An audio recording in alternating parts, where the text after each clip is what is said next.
everyone. This is David. Welcome back behind the velvet rope. Let's just get right into it today because we are joined by the one and only Just David. Oh, yes, people. Here we are. It is Saturday. Happy Saturday. Everyone having a good weekend. Man, we have a lot. There is so much going on. There is so much going on. We covered last Sunday, if you haven't heard it, we covered Brit Eady's lawsuit for $20 million against Bravo, which I think she's gonna get something. And we covered Paige DeSorbo's exit from Summer House, and we covered Carl's fake exit from Summer House and Lexi's statement as if anyone cares. And earlier this week on Tuesday, we covered Rachel Zoe joining Beverly Hills. We covered the return of Monique. We covered the RHOC trailer. We're going to get into maybe some more of that if we have time. But before we begin, let's talk about my favorite Love Hotel. Guys, after Denise Richards show, this is like I'm two for two. There's things I like on Bravo. This is like shocking. I never like anything on Bravo these days anymore. Not as good as Selling Sunset, not as good as Selling the OC. Has anyone seen Gio from Selling the OC? Man, he's getting hotter by the day. And also not as good as Bling Empire. R.I.P. Bling Empire. And I love Selling the City, but Love Hotel. Most of you that have been commenting are liking it. Well, guys, I think we have only one more episode. Maybe there'll be a reunion.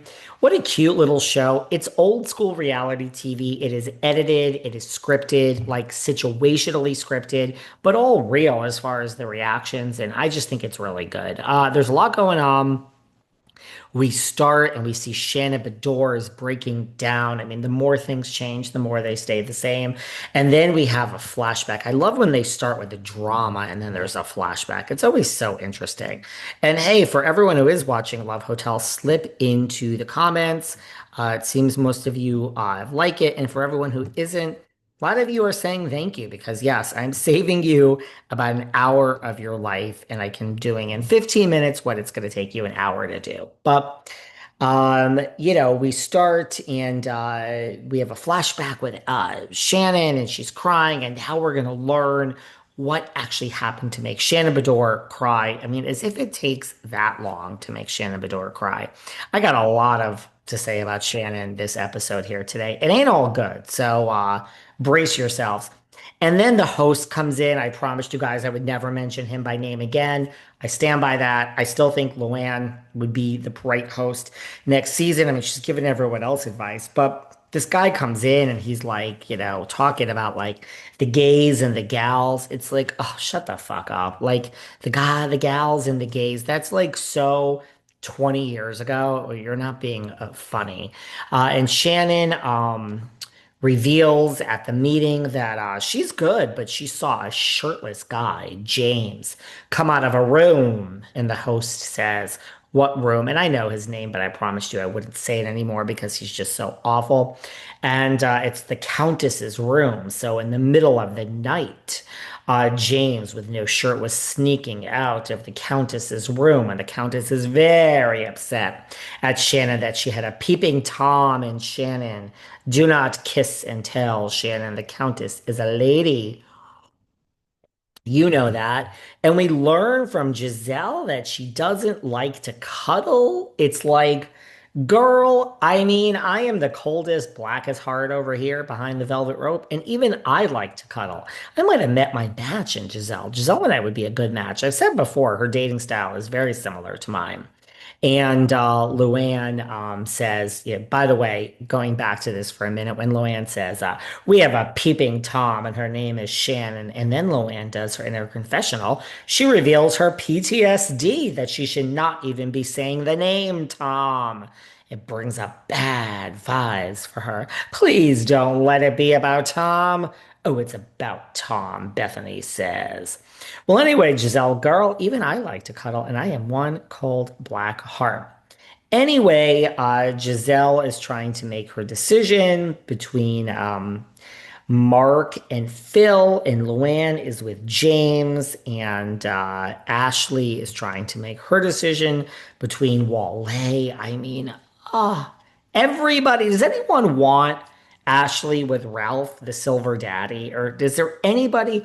Because I want Wale. I mean, I think Wale is so hot, and the ladies like Wale. So anyone, I mean, I guess the only thing for next season, and look, we can't predict how the ladies will be interested, but there doesn't seem to be any like Ashley's the only one with like a real dilemma, right? Like Shannon's had Earl the whole time. Luann, I mean, let's face it, she's gonna pick James. I mean, listen, she's either gonna pick nobody or James. The long distance might not. And yes, we all know we'll get into Luann in the real world and the fact that she's already dating someone, which I'll get into that because I actually know the guy. But I feel like next season it would be great. Like Gizelle, is there really any tension between Mark and Phil? We all know she's going to choose Mark. Just think next season would be a more interesting show if we really were like, wow. Like with Ashley, it's like, man, you really have a hard decision. Although I think she should choose Wale. Anyone think that she should choose Phil? I mean, she likes her silver daddies, right? But anyway, Shannon pulls Wale aside and she's talking to him and Luann. They all say they're going to be upset if they see Wale leave. Anyway, we have a painting exercise which is coming up, and there's a lot going on in the painting exercise. That basically the ladies are going to be paired with by the way, not to change the subject, we're recording this a few days in advance, but did you see this about this Blake Lively's legal team? It just happened. Yes, we record our patrons a few days in advance. It's Justin Baldoni is his lawsuit is dismissed. This Entertainment Tonight is saying he suffered a major loss. I would call it more than a major loss. I would call it like game over, right? They dismissed his case, and Blake Lively's legal team just said today's opinion is a total victory and a complete vindication for Blake Lively, along with those that Justin Baldoni and the Wayfarer parties dragged into their retaliatory lawsuit, including Ryan Reynolds, Leslie Sloan, and the New York Times. As we have said, excuse me, my voice is cracking. As we have said from day one, this $400 million lawsuit was a sham, and the court saw right through it. We look forward to the next round, which is seeking attorney's fees. Yeah, they're going to go after attorney's fees now. Treble damages and punitive damages against Baldoni, Sarowitz, Nathan, and the other Wayfarer parties who perpetrated this abusive litigation. Now, look, I think that you know that I think Blake might just say, let's not go after attorney's fees or anything else. Just let's fucking have this be over with. But yeah, they could sue him for filing a frivolous lawsuit. You know what I mean? Um, but there you go. It's over for Baldoni. So not really what a lot of people expected. Although I'm sure a lot of you are going to claim injustice and that the judge was paid off in this corrupt world that we live in. So I could already hear both sides of what's going to happen here. That is that. Oh, well, rentals in the Hamptons are down 30% this